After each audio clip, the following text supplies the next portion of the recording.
Very Pagans tutorial. Tutorial Pagans. Yeah. Because I do plan to do other tutorials after this series where I saw that. After this series, I'm going to do an Irish one, probably in 1066, to show, you know, more of a classic start.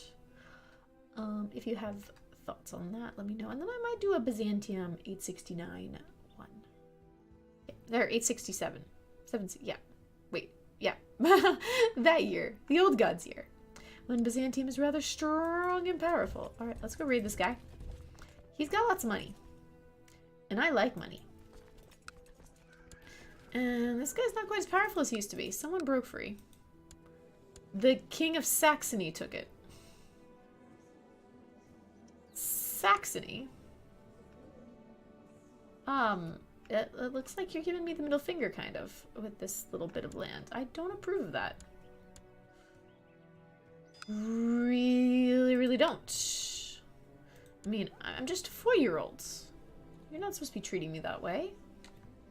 I'm going to up the speed to speed 4, just to move this along a little bit longer.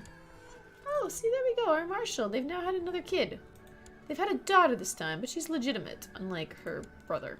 Even though they have the same parents. I mean, if I'd known that they were lovers, I probably would have married them, but it doesn't really matter.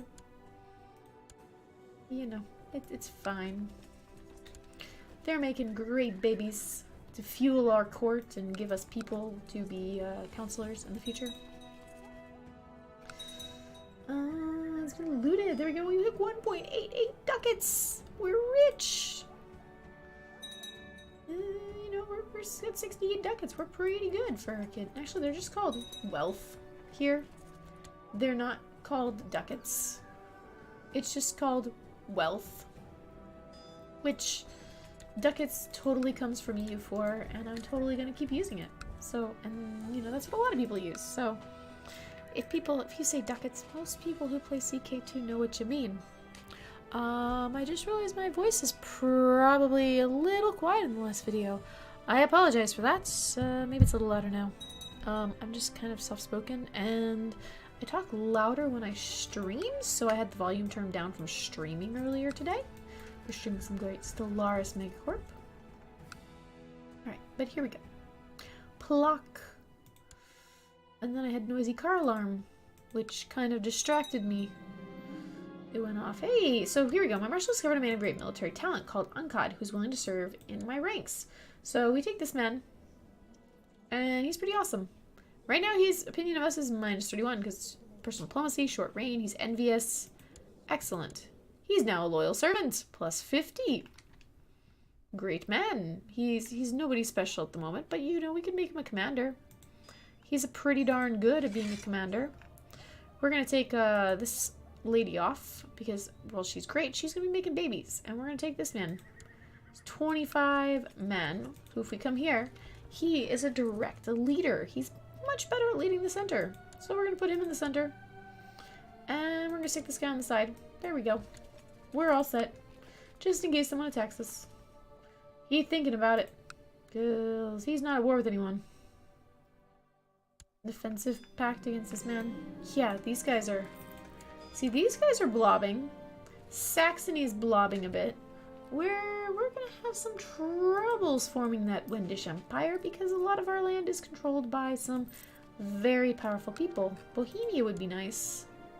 Bohemia would not be doable because they're ally troops. We don't have that many ally troops. Wait, who are you fighting now in subjugation war by this man? Oh, dude, you know we're gonna go fight you, right? You know that, right? You're subjugating him, and this will all be one bit of land? I mean, a lot of it's Russia, but that's still land. Still very, very good land. We might go subjugate Plock instead.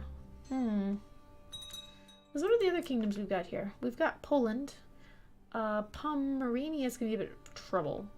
But if we subjugate this man, that means we just have to fight this guy. Also, we could just do conquest wars against this guy and just slowly eat him away. Because he is the long religion. No, we'll just take care of him in other ways, and I'll teach you guys. I will teach you the ways of conquest. He's got no money. He's got a little bit of money. Actually, we'll get a little bit of money for burning down this tribe, so why don't we go there? It's fine. Burn it down. We should be good on troops. 1208, 1442.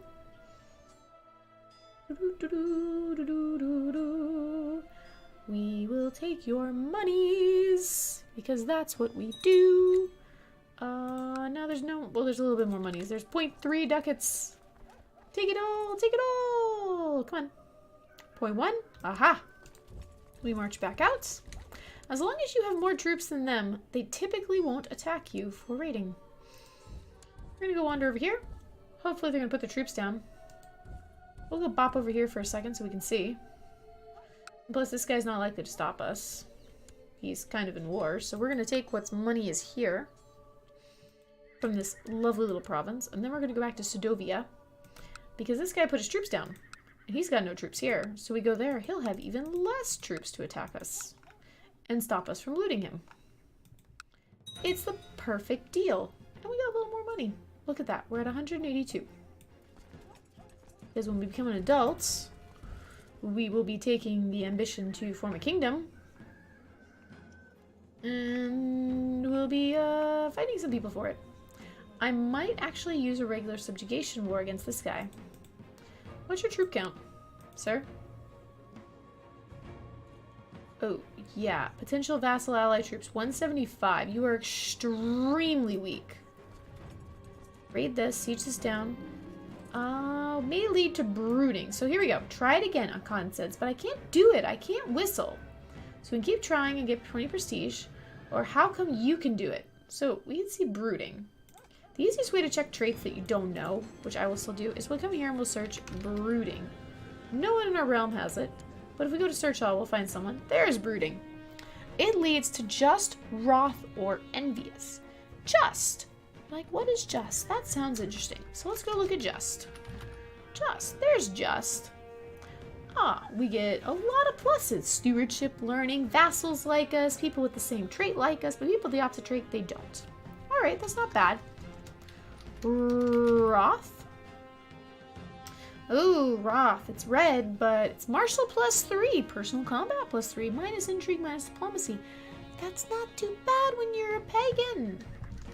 It's not. And then you're like, oh wait, I forgot what the third one is. Let's go back to brooding. Or it can be envious.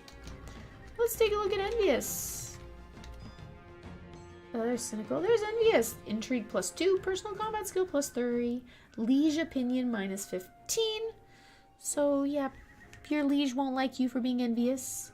And -1 diplomacy. But we don't have a liege. We just have vassals. So none of those would be bad for us. So we're totally going to say, how come you can do it? May lead to brooding. Uncod told me that whistling is easy, that I can do it if I try, but I've tried many times already. Everyone can do it but me. We go in brooding, or we can become timid. Timid leads to humble, shy, or craven. Those don't sound very good. You're like, what do these traits do? Let's go take a look. Humble. Humble, monthly piety gains, same trait opinion, opposite trait opinion. It's not anything big. Shy. There is shy. -2 diplomacy. -2 personal combat skill. That's bad. That has no bonuses about it. Craven. Craven. Moral defense -, martial -, personal combat skill -10. Vassal opinion -. That's really bad. We don't want to go any of those. Humble would be okay. Shy and craven would be the worst. So we're going to go with brooding. Because of the 3 choices, they're much better for us than the 3 choices that come with timid. That is one nice thing about playing as a child, is you kind of get to shape your character quite well. Because the AI, you know, you don't know which one it's going to go with. Quite often you end up with timid children, and you're like, no, I'm going to play as somebody who's timid. Alright. We made this elder angry. What did we do? We fired you from the council? Yep. I think we are going to make sure we never, ever, ever make elders onto the council. Except I think we fired him from the council before he was an elder. Or no, he was an elder and we fired him because he didn't like us to begin with. So, yeah. That happened. We nearly have a steward with 0. Curse that resentful old fool. He betrayed our trust. Alright, we're gonna siege this down. Good day. Oh, wait, there's a little bit more gold. Give it to me. Alright, Cordella really wants me to go inside this scary haunted house. It looks like it's dangerous, but we've told not to go near it. This is our half-sister. I don't want to do this. Everyone likes us. We may gain, or she may gain willful, gain 10 piety, or we could just take 20 prestige. I can do this. We can do it. We can do anything. We're the High Chief. Alright, we've sieged that. We're going to hop back out of here. We're going to drop the speed back down to 3. And we're going to go on a war. We're going to lower our troops. No special retinues can be disbanded. We can pick an education for our brother because he is 12. We now have 5 choices here.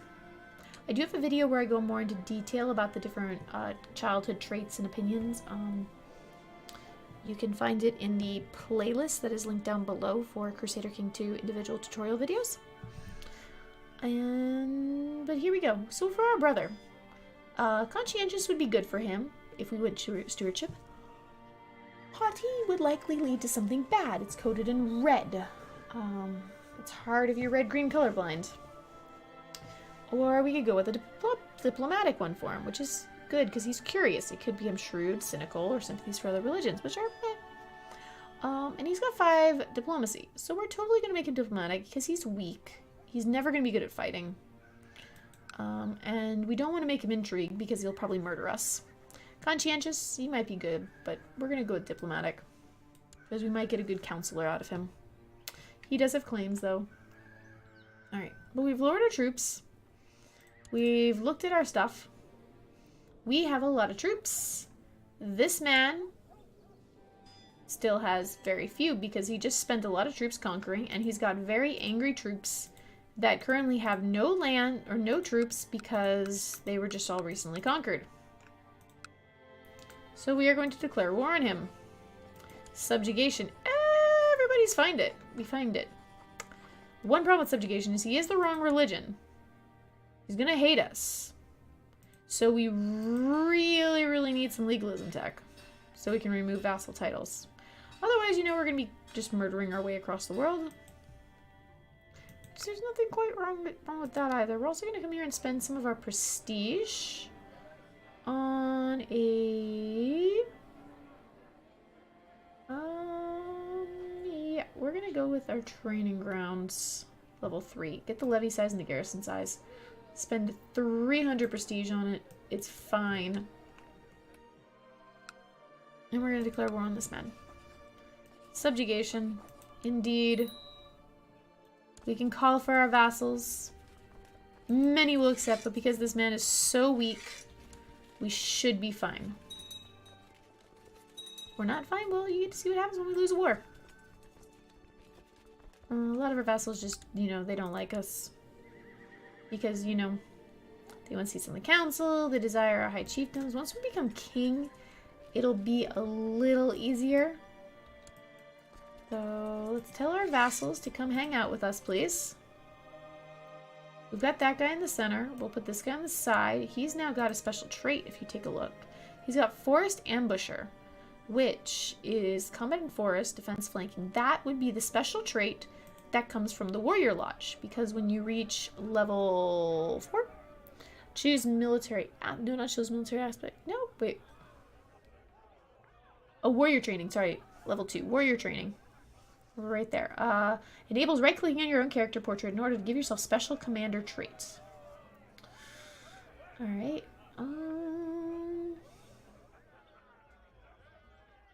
And you get all sorts of good things for being part of the Warrior Lodge. We're going to be joining it as soon as we're 16 and old enough in 10 more years.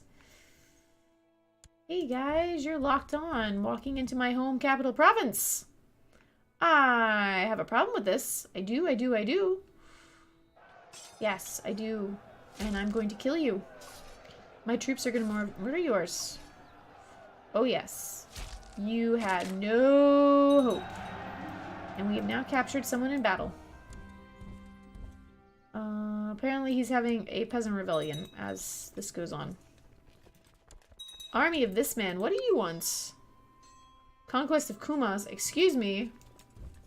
No, no, no, no, no, no, no, no, no. I was gonna siege here, but, oof. Excuse me. Yeah, we don't want him to take this land away. I mean, we're gonna go after him next.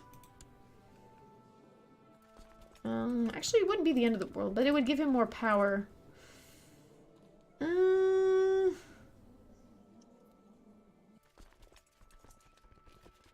we worry about him? It's a good question. Because, I mean, actually, you know what? No, we don't. We don't worry about him. If he takes that land, that's fine. Because we're going to go to war with him again in 10 years when we're an adult. And maybe he'll eat up a few more little things. He might go to war with this guy. And I would be okay with that. Because we'll get that land eventually. It's still part of the kingdom we want. It's not like he's taking something down here that we don't want. Also, we're going to be touching all these other guys that are going to be the wrong religion. This guy appears a little scary. Just a little bit. He's an impaler. He likes poking people with sharp objects and making them die. It's not something we can really get behind. We're just a little brooding kid. Child of a concubine. It's the way it is. There we go, 82%. We might actually win this war before the other guy wins that war. Yeah, he's a 17%. Because he's getting chased away. Is he fighting some other war? No. Interesting. Oh yeah, maybe we were only able to attack. Yeah, we were only able to attack this man because we've been raiding him recently.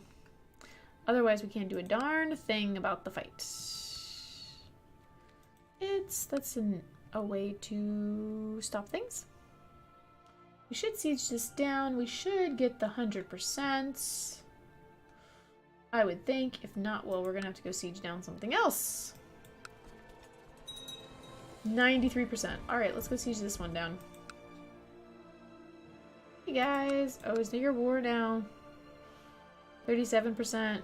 We're at 93%. And you're fighting them. You're fighting this guy. This guy has so many troops. Or your troops just in charge. Either way, we're going to siege this down. You can't attack us. You're stopping him from taking your land. That's fine with me. That is all fine and dandy with me. He's taking this, yep, 100%. For peace. You see this? He's walking over here trying to undo the sieges that we did. But it doesn't matter. He is now our vassal. We have usurped the titles. We usurped a lot of titles. Oh. Interesting. They've changed something. I apologize, but we did usurp most of his lands. Which means we can give it to people that will like us. And who will give us, troops. And a lot of these vassals are heirs to each other's, apparently. So when we become an adult, we can possibly commit some murder and take it away from these heathens. Or just, hope they have a rebellion. And we have the ability to just, keep throwing them in prison and killing them. Alright.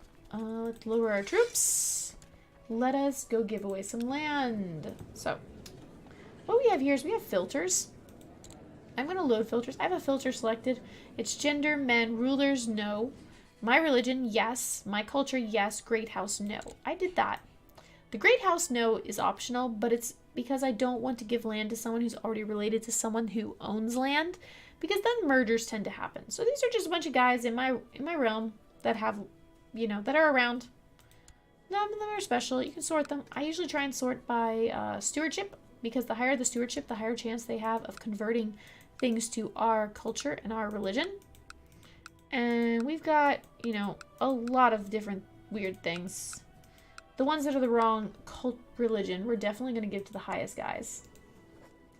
Let's take a look at these. These ones are the wrong religion. Polo. You get the county of Polotsk. And also, since they're no great house, our guys tend to be fairly okay with us giving them away. Grand landed title, Vitebsk. Yes, they fixed that, because it used to be that your guys, you're my elder, you're a courtier, you kind of hate me. I'm still gonna grant you Orsha. We become a king, we'll bury you. We'll probably end up inheriting this back. We are over our vassal limit now, which is only bad if you die. And also I can hit search all, and it clears out the guys that now own land because they're no longer eligible. Lukomi? Lukomo, there you are. He now owns land, search all. We have you. You're married matrilineal to my sister, which means your children, these are weak claims, but see, they can be inherited by successors, which means that their children will be my dynasty and will be outside my control, which is not good considering I've got 2 siblings that have been killed. He was killed by a wild beast, and he died. So I don't want to give it to Borut. I will give it to this elder. Villainous. Ooh, actually, let's take a look. These are duchies. This is all this big duchy. Not villainous. I can't give that one. Nalcia. Here you go, sir. You're not likely to have children. I will probably be inheriting this land back, and I will give it away again. But for now... And this man's pretty good too. Attractive. Oh, that is the unyielding I mentioned in the last episode. He's very good at defense. So if you've got a commander like this and you're about to be attacked by a larger army, or you're trying to trap an army into attacking you, someone with this unyielding trait is usually pretty good to get in charge. Countess, there you go. Alright, now we are over our vassal limit. Your vassal limit is tied to your diplomacy, while your demesne limit is tied to your stewardship. Our diplomacy is a 1. Our educator is our mommy, who's pretty good, but, you know, let's go shopping. We would like someone with a high martial. Sadly, that typically means someone who's got low diplomacy. Is there someone who's fairly good across the board? Who's this man? He's diligence. Erudite isn't too bad. Honest. Temperate's a good one to pass on. I mean, this cruel, envious. High someone in high diplomacy. That arbitrary trait's bad. Patient, deceitful, charitable, gregarious. This guy's pretty good. He's missing a hand and a leg. But that's okay. Please train me. Educate me, my dear man. And he will be happier because you were entrusted with a ward, +10. Works for me. Everybody's happier. And this is a good point to end the episode. We have encountered a lot more lands. We do have some factions, which are a little terrifying. We have this vassal down here. He would like to start a rebellion. He's also got chest pains. So real quick before we end it, well, she's pretty terrible, actually. We just, she's lost... Oh, she's become trusting. She was 7 intrigue, remember? Oh well. There's nobody better. Well, yes there is. There's the man who's our... It could be bad to give him control while we're still a child. So we're just gonna wait. But we're gonna end this episode here. So if you have any questions, comments, concerns, please leave them down below and I'll respond. Thank you so much for watching. If you enjoyed this video, leave a like, leave a comment, let me know, subscribe to the channel and help it grow. Bye y'all!